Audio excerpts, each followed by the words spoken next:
Dear students, welcome to BK Sharma classes. तो हम लोग इंग्लिश ग्रामर में चल रहे थे सब्जेक्ट वर्ब एग्रीमेंट। आज पार्ट 16 के तहत हम लोग रूल नंबर 22 सीखेंगे, है ना। इस नियम के तहत हम लोग सीखेंगे कि यदि वाक्य में ए नंबर या द नंबर हो तो ध्यान रहे कि ए नंबर के साथ, है ना, प्लूरल वर्ब का प्रयोग किया जाता है, क्योंकि ये नंबर का अर्थ होता है बहुत, मेनी, जबकि द नंबर के साथ सिंगुलर वर्ब का प्रयोग किया जाता है, क्योंकि द नंबर का अर्थ होता है एक निश्चित संख्या। रूल तो समझ रहे हैं। ये नंबर का अर्थ क्या होता है? बहुत संख्या में, है ना। और द नंबर का अर्थ क्या होता है? एक निश्चित संख्या। जैसे नंबर मतलब बहुत से, और द नंबर मतलब किसी की संख्या कितनी है, 50 है, 60 है, क्या है ना, ये संख्या हुआ। अब बहुत से, ए नंबर ऑफ स्टूडेंट्स माने बहुत से छात्र, और द नंबर ऑफ स्टूडेंट्स मतलब छात्रों की संख्या, है ना। तो ए नंबर के साथ क्या होता है? प्लूरल वर्ब का प्रयोग किया जाता है, जबकि द नंबर के साथ सिंगुलर वर्ब का प्रयोग किया जाता है ना। कुछ एग्जाम्पल भी हम दे रहे हैं, इससे आप लोग अच्छी तरह इस बात को समझ पाएंगे। तो देखिए स्टूडेंट्स, एग्जाम्पल में है ए नंबर ऑफ स्टूडेंट्स माने बहुत अधिक संख्या में छात्र are present in the class, class में बहुत से छात्र उपस्थित हैं। तो देखिए ए नंबर ऑफ है, ए नंबर है, तो आर प्लूरल वर्ब का प्रयोग किया गया है। इसी प्रकार देखिए ए नंबर ऑफ बुक्स, अधिक संख्या में किताबें वर अवेलेबल, है ना, उपलब्ध थी। तो देखिए प्लूरल वर्ब का प्रयोग किया गया, क्योंकि यह नंबर ऑफ है। अब देखिए द नंबर मतलब संख्या, तो the number of students is 60, छात्रों की संख्या 60 है। तो देखिए द नंबर के साथ इज का सिंगुलर वर्ब का प्रयोग किया गया है। इसी प्रकार द नंबर ऑफ बुक्स, किताबों की संख्या, ये देखिए सिंगुलर वर्ब वाज 25, किताबों की संख्या 25 थी, 25 थी, है ना।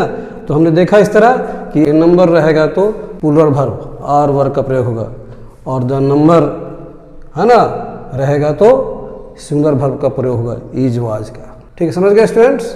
तो इस तरह की गलती आप नहीं करेंगे भविष्य में। चलिए साथ ही हम लोग रूल नंबर 23 सीख लेते हैं, है ना। रूल नंबर 23 में स्टूडेंट्स हम लोग को जानना है कि जब वाक्य में नथिंग बट हो, तो किसी वाक्य में देख लिए कि नथिंग बट मौजूद हो, तो हर हाल में सिंगुलर वर्ब का प्रयोग किया जाता है ना।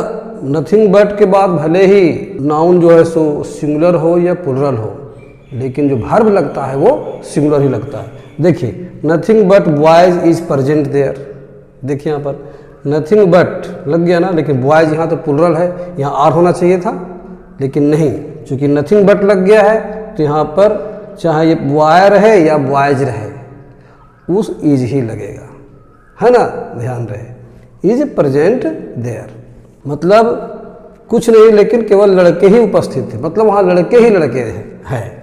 Nothing but birds was scene, देखिए यहाँ वही बात है, कुछ नहीं लेकिन चिड़िया ही दिखाई दी, मतलब केवल चिड़िया ही दिखाई दी, चिड़िया के सिवा कुछ दिखाई नहीं दी। Nothing but hill is there मतलब कुछ नहीं लेकिन पहाड़ी ही है, मतलब वहाँ पहाड़ी ही पहाड़ी है ना, ये कहने का मतलब है। तो देखिए हिल रहे या हिल्स रहे, इज का प्रयोग हुआ है, सिंगुलर वर्ब का प्रयोग हुआ है ना।